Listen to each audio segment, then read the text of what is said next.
पूरे देश के अंदर अमृत महोत्सव के रूप में 75 वर्ष आज़ादी के ऐसे अनेकों कार्यक्रम हो रहे हैं। उसी कड़ी में आज ऊर्जा के क्षेत्र में हम लोग कहाँ पहुँचे हैं, प्रदेशों में और देश के अंदर, उस पर चर्चा की गई है।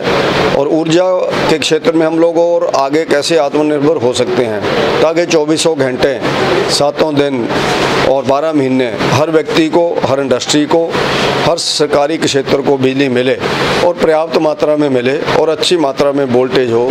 थर्ड फेज से लेकर के आगे तक हम लोग इसको कैसे इम्प्रूव कर सकते हैं, उस पर चर्चा की गई है। टारगेट्स तय किए गए हैं। आने वाले 2050 तक हम लोग आगे ऊर्जा क्षेत्र में कैसे आगे बढ़ सकते हैं, तो उस पर चर्चा की गई है। जो पूरे देश के अंदर ऐसे कार्यक्रम हो रहे हैं, उसी कड़ी में आज ऊना में जो कार्यक्रम हुआ है। कांग्रेस कुछ भी बोल सकती है, आज तक बोलती रही है। गरीबी हटाओ का नारा भी उन्होंने दिया था और भी बहुत से नारे दिए हैं। और 52 वर्षों तक उनके प्रधानमंत्री इस देश के अंदर रहे और हिमाचल प्रदेश में 50 साल उनके चीफ मिनिस्टर रहे। तो उस समय उन्होंने कितनी नौकरियां दी, उसका हिसाब किताब उनको जनता को देना चाहिए।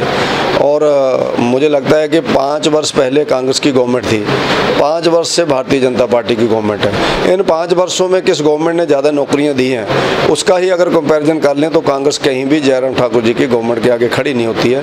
अब शेख चिली की बातें जितनी मर्जी करते रहें, जो मर्जी बोलते रहें, अब ये ऐसा ही बोलेंगे, कुछ लोगों के ऊपर ब्लेम लगाएंगे और कुछ ऐसे लोग लुभावने नारे देंगे।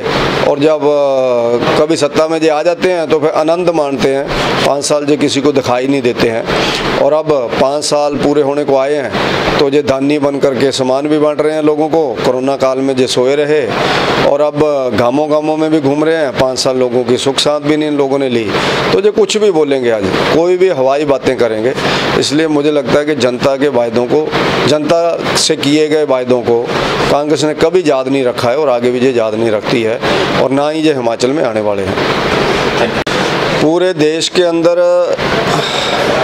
अमृत महोत्सव के रूप में 75 वर्ष आज़ादी के ऐसे अनेकों कार्यक्रम हो रहे हैं। उसी कड़ी में आज ऊर्जा के क्षेत्र में हम लोग कहाँ पहुँचे हैं, प्रदेशों में और देश के अंदर, उस पर चर्चा की गई है।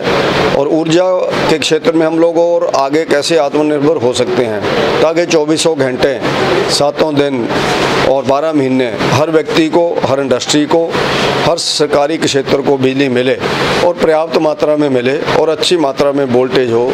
थर्ड फेज से लेकर के आगे तक हम लोग इसको कैसे इम्प्रूव कर सकते हैं, उस पर चर्चा की गई है। टारगेट्स तय किए गए हैं। आने वाले 2050 तक हम लोग आगे ऊर्जा क्षेत्र में कैसे आगे बढ़ सकते हैं, तो उस पर चर्चा की गई है। जो पूरे देश के अंदर ऐसे कार्यक्रम हो रहे हैं, उसी कड़ी में आज ऊना में जो कार्यक्रम हुआ है। कांग्रेस कुछ भी बोल सकती है, आज तक बोलती रही है। गरीबी हटाओ का नारा भी उन्होंने दिया था और भी बहुत से नारे दिए हैं। और 52 वर्षों तक उनके प्रधानमंत्री इस देश के अंदर रहे और हिमाचल प्रदेश में 50 साल उनके चीफ मिनिस्टर रहे। तो उस समय उन्होंने कितनी नौकरियां दी, उसका हिसाब किताब उनको जनता को देना चाहिए। और मुझे लगता है कि 5 वर्ष पहले कांग्रेस की गवर्नमेंट थी, 5 वर्ष से भारतीय जनता पार्टी की गवर्नमेंट है। इन 5 वर्षों में किस गवर्नमेंट ने ज़्यादा नौकरियां दी हैं, उसका ही अगर कंपैरिजन कर लें तो कांग्रेस कहीं भी जयराम ठाकुर जी की गवर्नमेंट के आगे खड़ी नहीं होती है।